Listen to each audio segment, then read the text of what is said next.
Dans le prochain onglet, on va voir la fonction si, mais cette fois-ci de manière imbriquée. Donc, la fonction si peut prendre comme deuxième et troisième argument des appels à des fonctions. La fonction appelée pourrait être aussi une autre fonction si. Cela arrive fréquemment lorsqu'on a des conditions plus complexes à présenter.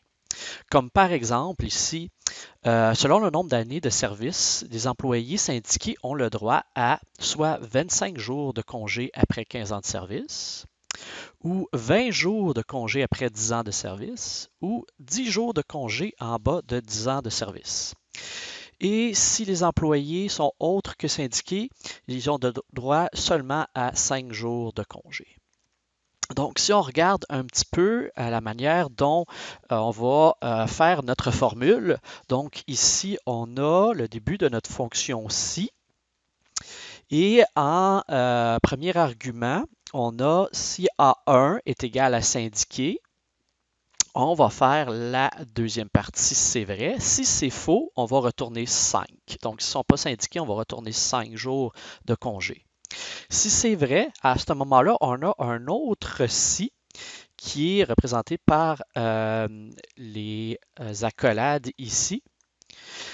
Donc, si B1 est plus grand que 15, donc s'ils ont plus que 15 ans de service, à ce moment-là, ils ont 25 ans de congé. Donc, si c'est vrai. Si c'est pas vrai, on a encore une fois un autre si imbriqué où est-ce que, dans le fond, la formule B1 plus grand que 10, s'ils ont plus que 10 ans de service, à ce moment-là, ils ont 20 jours de congé. Et dans le cas contraire, ils ont 10 jours de congé. Donc, on peut revoir ici, là, dans le schéma à côté, un peu la représentation. Où est-ce qu'on est ici le départ? Est-ce que c'est un employé syndiqué ou non? Si c'est non, on s'en va à faux pour 5 jours de congé. Si c'est vrai, on a notre deuxième si. Est-ce que la personne a plus que 15 ans d'ancienneté? Si c'est vrai, on lui donne 25 jours de congé. Si c'est faux, on s'en va au prochain si. Est-ce que l'employé a plus que 10 ans d'ancienneté? Si c'est vrai, on lui donne 20 jours de congé, sinon c'est 10 jours de congé. Maintenant, pour l'exercice, une compagnie de jeux en ligne souhaite proposer à ses joueurs des rabais en fonction de leurs statistiques de jeu. Si le joueur a accumulé au moins 1300 points, on va lui accorder 40% de rabais, dans le cas où son nombre de victoires est supérieur à 100. Sinon, on va lui accorder un rabais de 30%. Donc, supérieur à 1300 points, si son nombre de victoires est supérieur à 100, c'est 40%, sinon c'est 30%. Et si son nombre de points accumulés est en bas de 1300 points, à ce moment-là, si le joueur a plus de 100 victoires, on va lui accorder 20%, sinon on va lui accorder un rabais de 10%. Donc pour la formule, moi j'ai la version en anglais, donc le si en anglais, on utilise if, et puis on va regarder là dans le fond ici en haut, ça va être plus visible.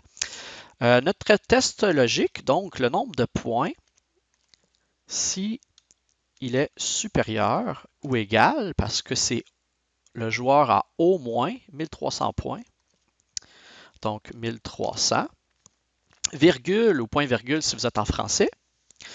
Maintenant, on va faire notre deuxième si ou notre deuxième if en fonction du nombre de victoires. Si le nombre de victoires est supérieur à 100, virgule, à ce moment-là, on lui donne un rabais de 40%. Donc, on va aller écrire 40%. Sinon, s'il est en bas de 100 victoires, on lui donne un rabais de 30%. Donc ici, 30%.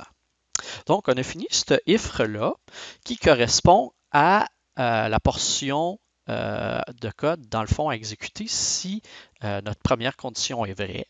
Si la première condition est fausse, c'est-à-dire qu'il y a en bas de 1300 points, donc on va faire notre deuxième if ou notre deuxième si Encore une fois, ça va être exactement la même condition si le nombre de victoires est plus grand que 100. À ce moment-là, on lui donne un rabais de 20%. Sinon, on lui donne un rabais de 10%.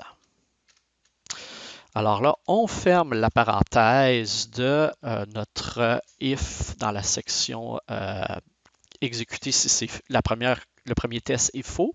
Et puis, il faut aussi fermer notre première parenthèse qui correspond, là, dans le fond, à notre if, là, si je peux dire, là, qui encapsule toutes nos formules. Et par la suite, on pèse sur Entrée. Donc, ça nous donne 0,4. On va le mettre en pourcentage, ce qui donne notre 40%. Et puis, on va étendre, là, dans le fond, nos formules dans les différentes cellules en dessous, ce qui nous donne exactement là, les pourcentages là, qu'on s'attendait d'avoir selon les réponses.